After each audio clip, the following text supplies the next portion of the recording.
This next module covers feelings, acknowledging our fears and anxieties, and realising that our world has just been turned upside down can be terrifying.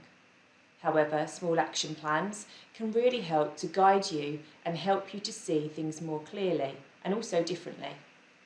Building your support networks is important, but also finding some you time is vital.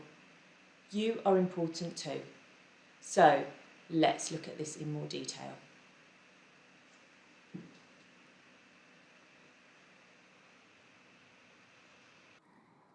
Feelings.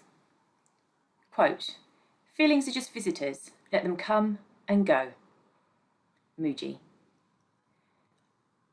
Feelings come at different stages of the journey, from sadness and loss, worry and anxiety and fear, and indeed hopelessness and anger, sometimes even rejection.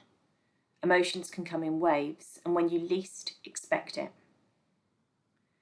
Talking about feelings can help us process what is happening, and people can manage their feelings in different ways, and I will address this in the next slide. Different stages of the cancer journey bring up different feelings for each person at different times. Particularly a carer can have different emotions at different times, and may focus more on the future than the individual with the cancer themselves. It is important that your loved one keeps healthy, eats well, gets enough rest, looks after themselves, but so will you as the carer. And be mindful of their feelings will help you, but also knowing where and when to ask for help is absolutely vital. It is important that you too have support and someone or some people that you can turn to.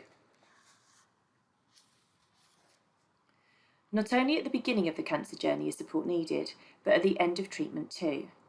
There will be a huge amount of relief, but also grief for what has been lost as part of the treatment process. Understanding that relationships change and the pressures put on each other during this time are huge. Communication is key, as we've previously mentioned. So here's an action for you. Who is your support network? Write a list of people and places down that are part of your support network and identify next to their title what type of support they offer you. For example, Alice across the road will do a bit of shopping for you, whilst your best friend Amy will come and sit for hours and make you laugh. Both are really supportive, but you need different people for different tasks and for different moods. Sometimes a friend that is a fantastic listener is better than a friend that is super positive and chats incessantly. Or someone that will be just happy to make you a cup of tea is often, on some days, all you really need. Guilt. There are so many feelings and emotions that you as a carer and partner will have, and guilt is a huge part of that. Guilt for not pushing hard enough or realising quickly enough what was going on. Quickly for ignoring symptoms in your loved ones. Guilt that it's not you. Guilt that you can't make it better or change things. A desire to protect the individual, and guilt that you feel stronger than they do. Guilt can be huge when you're a carer. You can feel guilty about so much, and you really shouldn't, as feelings of guilt will wipe out your energy. For example, I often hear, I feel guilty about my husband having cancer. I feel guilty as I told my wife she didn't have anything wrong. I feel guilty because I should have nagged my husband more to see the GP. I feel guilty because it's not me and I can't take that pain away from him. You often have such a close relationship that you first see firsthand the level of anxiety they're experiencing and how it is impacting on all aspects of their life. And let's not forget about the concern you should and will have for yourself, but will feel guilty about feeling. This can be very centred on the future and what it means for you. The impact of a cancer diagnosis is huge and will be felt most greatly by the partner in terms of both psychological and physical health. There can also be a feeling of helplessness, that there is nothing that you can do for your loved one, and yet being there, listening to them, holding their hand, may be all that is needed at certain times. Or indeed being the organiser, the navigator. You may feel that these roles don't count, but yet they are so important to help guide and steer your loved ones. You may also feel cross at times, and at some of the feelings you feel, perhaps sadness at the change in relationships you have, a change to all the planned things that you had, such as holidays or trips away.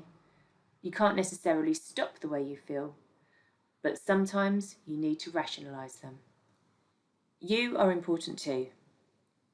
Quote, "Self-care is giving the world the best of you, instead of what is left of you." Katie Reed. You time is really important when your partner has a cancer diagnosis. There may be a need or benefit for respite care for a loved one. This is really to help you as the carer, and you shouldn't feel guilty about that. It is important that you keep going and doing what you love to do, the clubs you go to or the meetings you have. Giving yourself time out and giving you a time to have a release is so important. These are all useful distractions and allow you to be and feel normal. Some people find mindfulness will help. It is important that you continue to make plans when you can. Continue to be kind to yourself and allow people to help you and ask for help if you feel able to. You can also access support through the Cancer Information and Support Centres, and sometimes through the support groups that also support carers. Sometimes having a discussion or a chat with another carer who understands what you are going through gives a new perspective, which often helps. And it really is the changing of perspective that you need to work on and seeing things through different eyes. It helps to know it's not just you that is in this situation, that there are other people too, so you will never be on your own. Support. What about how to support the carer? After all, if you're not coping and managing, you will not be able to support your loved one. Have some time for your hobbies, time on your own to do the things that you really love doing, that make you laugh or take your mind off what is really happening in your life at this moment. Speak to your friends. Find some time to visit support and information centres. Communicate with your loved one. Accept that you will have your own concerns, fears and worries, and this will differ from your loved one. Accept that you will always want to protect and support your loved one. Recognise that you can't do everything and can't provide all the answers. You are the carer, the emotional support giver, the symptom monitor. You became all of these overnight and have been given very little training in this role. It isn't easy, and for some they will find it even harder. If you're working currently, you should tell your own work, as it is likely to impact on you both, on your concentration and also in the amount of time you may require off work. If you are open about the situation from the beginning, your colleagues and employer will be able to support you and be more understanding.